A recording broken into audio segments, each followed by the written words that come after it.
जैसा कि आप सबको पता है, हम जा रहे हैं आज मालछा महल जो कि दिल्ली में है। ये यहाँ का मेन गेट है। मालछा महल पड़ता है चाणक्यपुरी दिल्ली में और यहाँ पे आप सीधे गाड़ी से भी जा सकते हो और अगर आपके पास गाड़ी नहीं है तो आप यहाँ से ट्रैक करके 500 से 600 मीटर पैदल जा सकते हो। दरवाजे के दूसरी तरफ इतनी भीड़ भाड़ वाला इलाका और यहाँ पे बिल्कुल गहरा जंगल। देख के नहीं लगता कि ये जगह बिल्कुल दिल्ली के अंदर है। हमें बिल्कुल सामने एक लोमड़ी दिखाई दी जो हमें देख के शायद थोड़ी सी डर गई थी और भागने की कोशिश कर रही थी।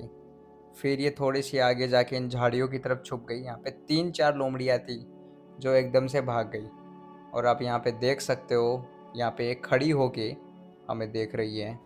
कुछ दूरी पे चलते ही हमें दिखाई देते हैं बंदर। यहाँ पे एक बंदर नहीं, बंदरों का पूरा झुंड था जो आपस में खेल रहे थे, एक दूसरे से मस्ती मजाक कर रहे थे।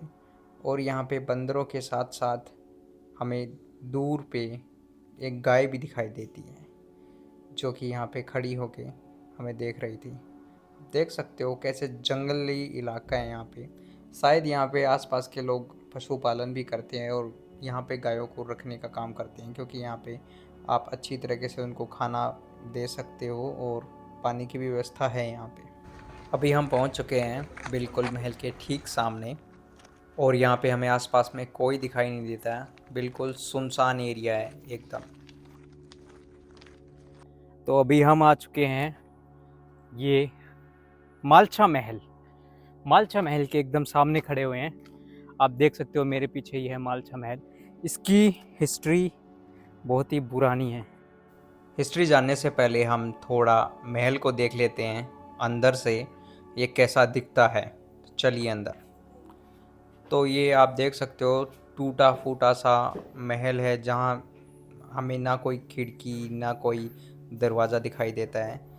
ये अजीबो गरीब तरह का महल बनाया गया है और इस महल में पता ही नहीं ये महल क्यों बोलते हैं इसको। पहली बात तो इसके अंदर ना बिजली की व्यवस्था थी, ना पानी की व्यवस्था, और ना अभी भी है। हर कोने से आपको ऊपर अगर छत पे देखोगे तो यहाँ पे बहुत ज़्यादा चमगादड़ ही चमगादड़ है। और ये बाहर का कुछ ऐसा दृश्य है, महल के चारों तरफ ऐसे वन्य जीव और जंगल है पूरी। ये इसकी सीढ़ी है, हम इसकी सीढ़ियों से ऊपर आ गए हैं छत पे। छत का नज़ारा कुछ ऐसा रहेगा। यहाँ पे 2 रशियन बच्चे बैठ के वेब पी रहे थे और जैसे इन्होंने हमें देखा पता नहीं क्यों घबरा के यहाँ से चले गए। तो मालछा महल से आपको दिखता है दिल्ली का व्यू और आप अभी सामने देख सकते हो वो है राष्ट्रपति भवन जो कि बिल्कुल इस छत से दिखता है। और ये चारों तरफ जंगल ही जंगल है, प्योर जंगल। और यहाँ पे कुछ इसरो का बनाया हुआ है। अभी इसमें लगभग 6 से 7 किलोमीटर का पूरा जंगल एरिया है। यहाँ पे एक मस्जिद है जो कि 2 किलोमीटर के अंदर है। तो इसके ऊपर आने के लिए आपको 6 से 7 इस तरह की सीढ़ियाँ मिल जाएगी। एक इधर है, फिर इधर है, फिर उधर है, उधर है, ऐसे करके 6 से 7 सीढ़ियाँ मिल जाएगी। बाकी यहाँ पे आने का बेस्ट टाइम है, सर्दियों में भी आ सकते हो और मानसून के मौसम में आ सकते हो। एकदम अच्छी जगह है जहाँ पे आपको प्योर शांति मिलेगी। ऊपर से नज़ारा बहुत ही अच्छा दिख रहा है। तो आप देख सकते हो हम मालछा महल की छत के ऊपर आ गए, जिसको मालछा महल भी बोला जाता है। और इसकी हिस्ट्री का तो ऐसा है कि पुराने टाइम में इसको बोला जाता है अवध लोगों से जुड़ी हुई है इसकी हिस्ट्री। और उसके ऊपर ऐसा बोला जाता है कि मालछा महल जो है वो एक शिकार गृह हुआ करता था। शिकार खेलने के लिए शिकार के टाइम में बनाया गया था, जो कि मोहम्मदीन तुगलक के द्वारा बनाया गया था 1970 में। यहाँ पे बेगम विलायत आई थी जो कि न्यू दिल्ली रेलवे स्टेशन पे उतरी और उसका ये कहना था कि ये जो प्रॉपर्टी है ये उस प्रॉपर्टी की जो भी पूर्वज है उनकी वंशज है, यानी कि अवधों की वंशज है। तो उसने आते ही कब्जा कर लिया, जो कि अपना न्यू दिल्ली रेलवे स्टेशन है उसके वीआईपी रूम है उस पर कब्जा रखा 9 से 10 साल तक। और जब तक उसको ये प्रॉपर्टी, ये महल दिया नहीं गया इंदिरा गांधी के द्वारा, तब तक उसने उसको नहीं छोड़ा। वो आई थी अपने 2 बच्चों के साथ, एक बेटी एक बेटा, और 4-5 सर्वेंट्स थे उसके जो कि नेपाली थे, और उसके साथ 8 से 10 खुखार कुत्ते थे। इसके साथ वो यहाँ पे आई और इसने इसके ऊपर कब्जा कर लिया।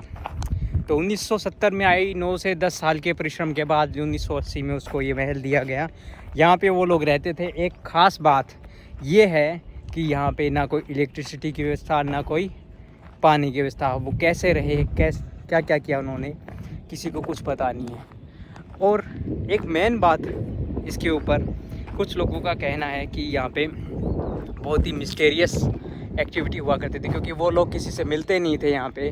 1990 में बोला जाता है कि जो विलायत क्वीन थी उसने खुदकुशी कर ली, सुसाइड कर ली, वो भी डायमंड्स को क्रश करके, वो खा के।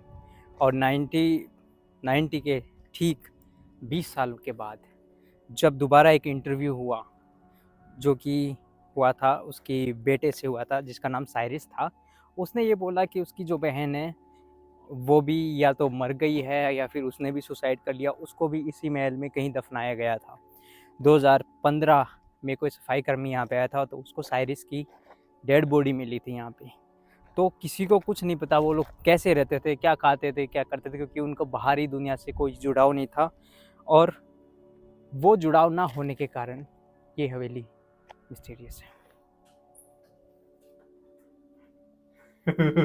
चलो।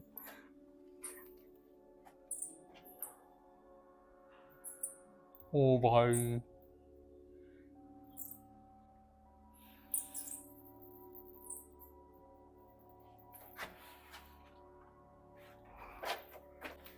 तो कुछ ऐसे ही दिखते हैं मालछा महल अंदर से। अब मेरे को पता नहीं आप लोगों को कितना ज़्यादा मिस्टीरियस और हॉन्टेड लग रहा है, बट हाँ, हॉन्टेड तो है यहाँ पे। क्योंकि आप देख सकते हो जगह जगह यहाँ पे चमगादड़ जो है, बैट्स हैं, वो लटके हुए हैं। और हमें यहाँ से जल्दी निकलना पड़ेगा, क्योंकि यहाँ पे बहुत ही ज़्यादा नेगेटिव एनर्जी है। नेगेटिव एनर्जी और थोड़ी बदबू भी आ रही है, जो कि बैट्स की है।